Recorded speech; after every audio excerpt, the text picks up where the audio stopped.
कोई आइडिया नहीं था, ना हमने कुछ ऐसा मिल के सोचा था, क्योंकि 2 दिन के टेस्ट हो गए थे, फिर 2 दिन की छुट्टी हो गई थी, इसलिए हमें बहुत ज़्यादा कुछ बात करने का मौका नहीं मिला।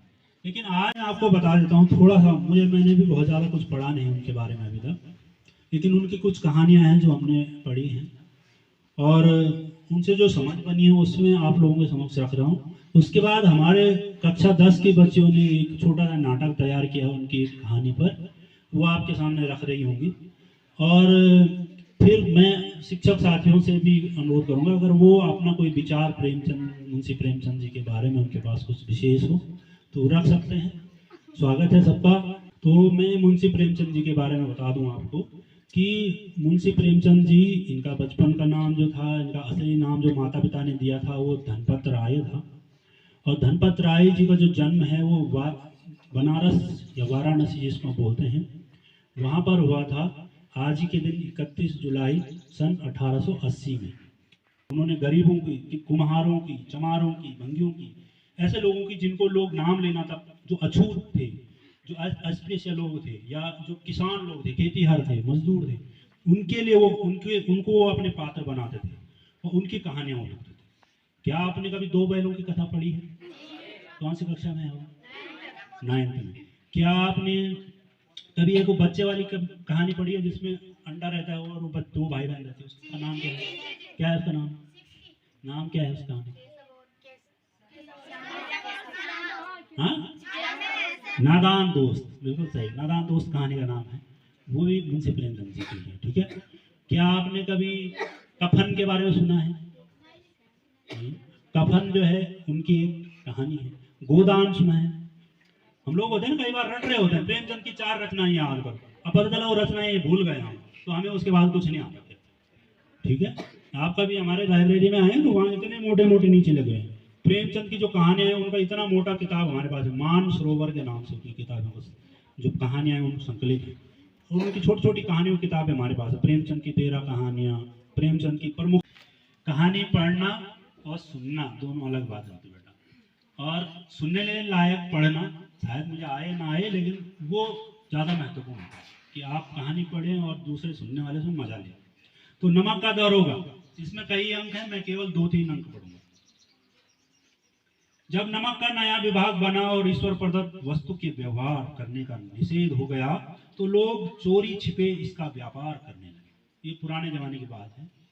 अंग्रेजों ने नमक बेचने पर, नमक बनाने पर भी क्या लगा दिया था? आपको पता है एक महापुरुष ने इसके खिलाफ आंदोलन किया था। कौन सा? गांधी जी ने नमक सत्याग्रह किया था। डांडी मार्च सुना होगा आपने? डांडी यात्रा करी थी। ठीक है। तो उस टाइम की ये बात हो रही है। अनेक प्रकार के छल प्रपंचों का सूत्रपात हुआ, कोई घूस से काम निकालता, कोई चालाकी से। अधिकारियों के पौबारा थे। पटवारी गिरी का सर्व सम्मानित पद छोड़ छोड़ कर लोग इस विभाग में बरकंदाजी करते थे। इसके दारोगा पद के लिए तो वकीलों को का भी जी लग जाता था। हम सरकारी हुक्म को नहीं जानते और न सरकार को जानते। ठीक है।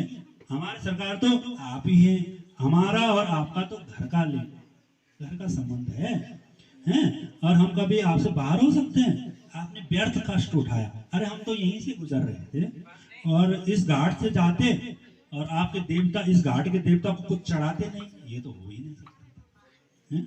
मैं तो आपकी सेवा में आ ही रहा था। अब वंशीधर पर ऐश्वर्य की ऐसी मोहनी वंश का कोई प्रभाव नहीं पड़ा। वो जो दरोगा साहब उनको कोई असर नहीं। कड़क कर बोले, अरे हम उन नमक हरामों में नहीं है जो कौड़ियों पर अपना ईमान बेचते फिरते।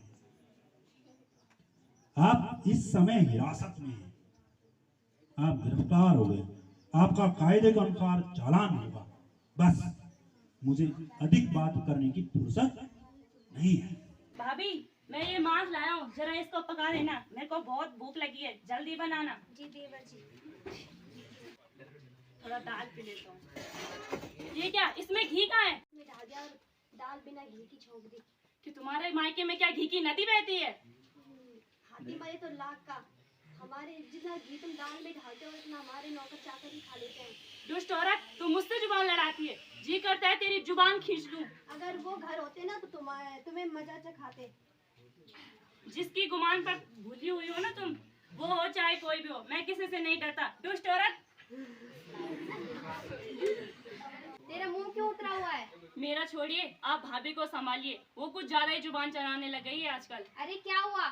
अरे आप उन्हीं से क्यों नहीं पूछ लेते?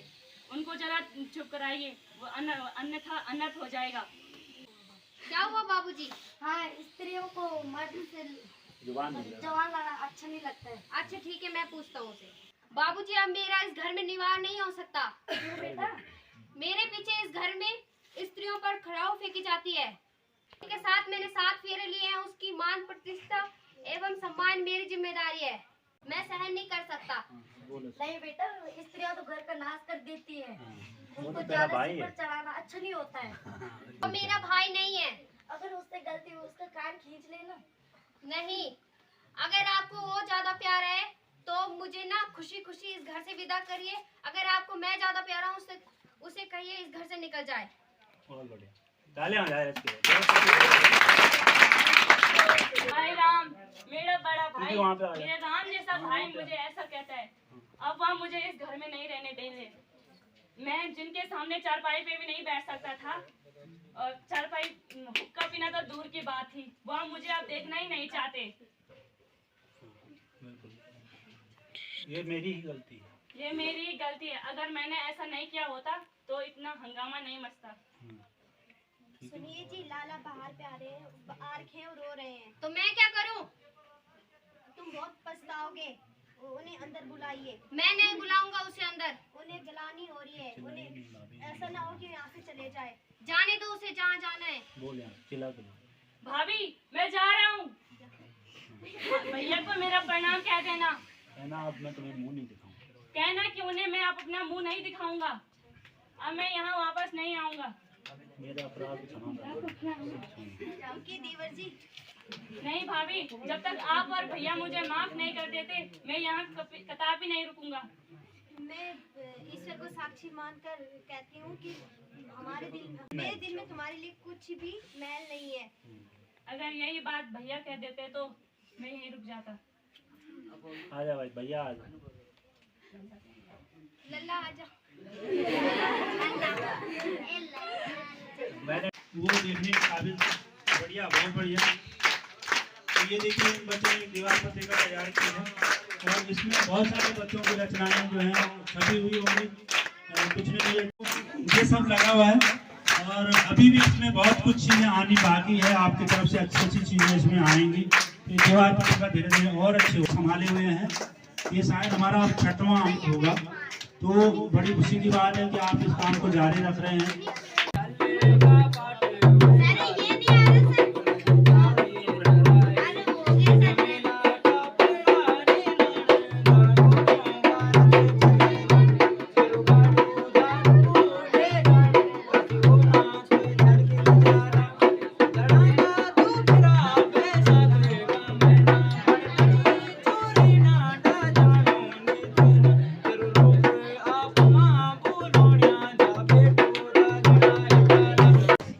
आपको यहीं पर विदा कर रहे हैं। आज हमने प्रेमचंद जी की जयंती मनाई है प्रतिभा दिवस के उपलक्ष्य में, और इसके बाद जब आप घर की तरफ जा रहे होंगे तो अगली बार जब आप आएंगे तो मुझसे जरूर बोलेंगे कि सर प्रेमचंद की कोई कहानी मुझे भी दे दीजिए, मैं पढ़ना चाहता हूँ। ये पढ़ना प्रेमचंद जी हिंदी साहित्यकार जो कथाकार हैं, उनकी आज 143वीं जन्म तिथि है।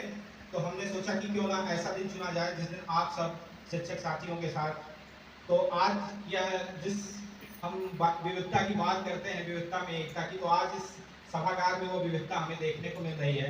क्योंकि प्रेमचंद भी इसी तरह जो हमारी एकता की बात करते हैं, जो समाज में ऊंचे नीचे छोटे बड़े और जिस तरह की समाज की बात करते हैं, महिलाओं की भागीदारी की बात करते हैं, शिक्षा की बात करते हैं, सभी चीज़ों की बात करते हैं, तो वह आज हमारे इस सभागार में देखने को मिल रहा है कि आज हम एक ऐसे मंच पर आए हैं और एक साथ आए हैं। तो आज हम बहुत सारी चीज़ें कुछ इस पर चर्चा करेंगे। तो विश्व इतिहास की रूपरेखा तो कोई कैसे पढ़ेगा विश्व इतिहास की? अरे हमने कहा कुछ अमृता प्रीतम का किया होता, प्रेमचंद की कोई कहानी दी होती तो शायद आहिस्ता आहिस्ता वो लिटरेचर की तरफ आते। तो ऐसा होता है, जो भी पुस्तकालय होते हैं तो अजायब घर क्यों बन गए आज की तारीख में? पुस्तकालय है। अब जो उसमें बच्चे जाते हैं वो भी खास मकसद से जाते हैं। उसमें ऐसा नहीं समझना है कि वो लिटरेचर पढ़ने जाते हैं या उनके जीवन में कोई वहाँ कोई रचनाशीलता जाग पड़ी है। अरे घर से दबाव है कि बेटा समूह गौर निकालना है, या कि कोई ज़्यादा बड़ी आकांक्षा होगी तो यूपीएससी निकालना है, इंजीनियरिंग क्रैक करना बोलते हैं उसको। तो इसलिए वो वहाँ बेचारे भटकते हैं, और कोई वजह नहीं है कि वहाँ शांतिपूर्ण ढंग से पढ़े रहिए, घर में थोड़ा वैसा विषय आज ये है कि लिखने वाले तो लिख गए, बहुत खूब उन्होंने लिटरेचर लिखा, प्रेमचंद ने भी लिखा, अन्य लोगों ने भी लिखा, तमाम अब तो बहुत सारे जो महिला लेखक है, दलित लेखक है, उनका भी लिटरेचर, उन्होंने भी अपनी आप लिखी है, जब जमाने के बारे में लिखा है, मगर वो पढ़ा नहीं जाता। पढ़ा कैसे जाए? तभी उसकी उपादेयता है। प्रेमचंद को याद करने में और सादर याद करना भी तभी उपयोगी उपादेयता है उसकी। अगर कोई उनको पढ़े, नहीं पढ़ेंगे तो वो तो ऐसे ही, उनका लिटरेचर तो ऐसे ही पत्ते में चला जाएगा। ऐसे जो दूसरे लोगों ने भी लिखा वो भी ऐसे ही चला जाएगा। तो पढ़ें कैसे इस चीज़ को लाया जाए पढ़ने के उसमें, तो उसकी जिम्मेदारी हम शिक्षकों पर सर्वाधिक है। इसलिए है कि हम जो कुछ और पढ़ाते हैं, समाज विज्ञान, ये विज्ञान, वो तो ठीक है, तो क्यों नहीं पढ़ा जा रहा है? तो बहुत सारे कारण हो सकते हैं।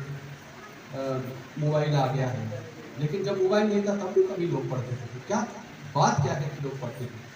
तो मेरे हिसाब से कहीं ना कहीं, जैसे मैंने वो प्रोफेसर साहब का उदाहरण दिया, वो ऐसा तो नहीं है कहीं कि हमारा जो लिटरेचर का शिक्षण शास्त्र है उसमें भी कुछ खामी है। तो मुझे लगता है कि उसके ऊपर गंभीरता से विचार करना चाहिए कि साहित्य कैसे किया। जैसे विज्ञान की मांग है कि विज्ञान करने का विषय है, पढ़ने का विषय मतलब आप जो भी विज्ञान की स्थापना है उसको जांचेंगे। ऐसे मैथमेटिक्स में है कि वो कॉन्सेप्चुअल है, उसकी अवधारणाएं समझ नहीं। तो लिटरेचर भी ऐसा ही है कि पढ़ने की विषय वस्तु है, बगैर पढ़े उसमें ऐसा थोड़ी ना परीक्षा पास करनी है इसलिए पढ़ना है। ऐसा नहीं है कि वो किसी खास मकसद के लिए वो पढ़ना, वो भी पढ़े, वो भी हो जाएगा, लेकिन लिटरेचर पढ़ने की विषय वस्तु है। अगर उसको जितना ज़्यादा पढ़ा जाएगा, सुना जाएगा, कितना ही है। मगर